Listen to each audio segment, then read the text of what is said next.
While Jefferson could be most remembered for the Declaration of Independence, his time as Vice President or Secretary of State under George Washington, or his presidency or any of his writings, he's not. Instead, he's most known for, and maybe even his legacy is, his complicated relationship with slavery. Jefferson had even feared of his legacy being tarnished or changed. He spent time defining and defending his legacy. He wrote an autobiography. He focused on preserving historical documents. He even asked that his gravestone would read, author of the Declaration of Independence and the Statute of Virginia for Religious Freedom and father of the University of Virginia. Jefferson insisted upon his authorship of the Declaration of Independence, which was debated by some people and some historians after his death and even before his death. He also reasserted his moral opposition to slavery. Jefferson called slavery a moral depravity. He supported and fought for gradual emancipation. His proposal for gradual emancipation had 3 proponents within it. The first step was to abolish the transatlantic slave trade. The second proponent of his gradual emancipation was to have slave owners improve slavery's most violent features. Those features including living conditions and moderating physical punishment. The third part was that all born into slavery after a certain date would be declared free, and that would finally be followed by total abolition of slavery. He also supported the removal of newly freed slaves from the United States. He thought that these newly freed men and women and children would never be able to live peaceably with their former owners or oppressors.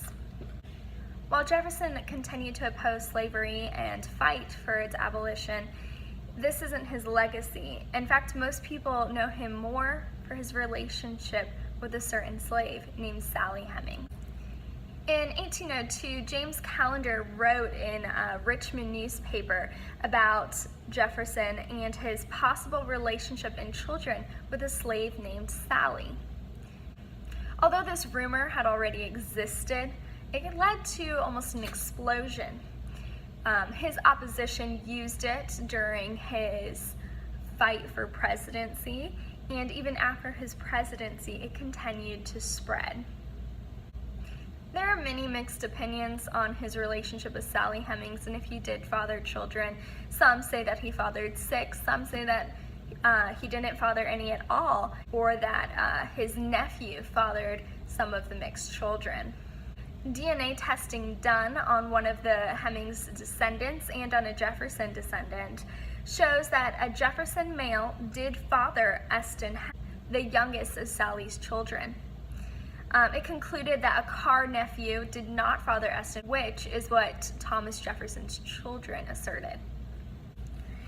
Another theory is that Randolph Jefferson, who is Thomas Jefferson's younger brother, fathered some of Sally's children. Sally Hemings' children and family continued an oral tradition that they were, in fact, descendants of Thomas Jefferson.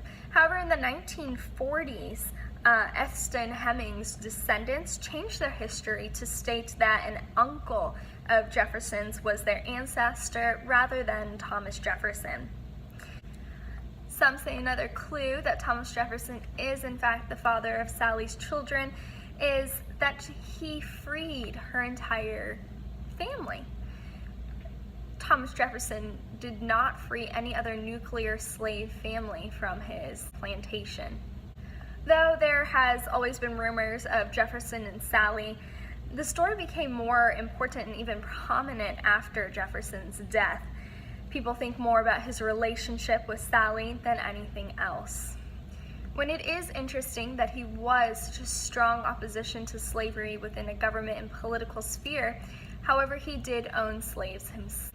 It's a little hard to say that Thomas Jefferson's legacy is his relationship with Sally when it should be more than that. But even online from the Library of Congress, it talks more about his relationship with Sally and his potential for being the father of her children than anything else.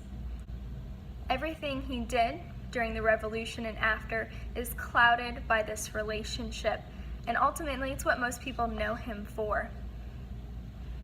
Jefferson never denied or said he was the father of Sally's children. In fact, he never spoke about it.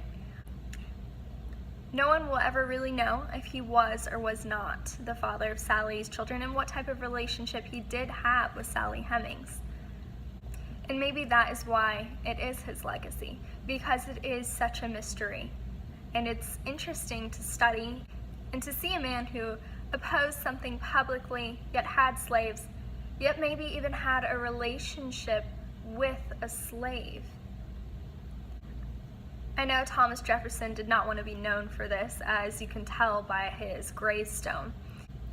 He once wrote to a friend, "A good cause is often injured more by ill-timed efforts of its friends than any arguments of its enemies."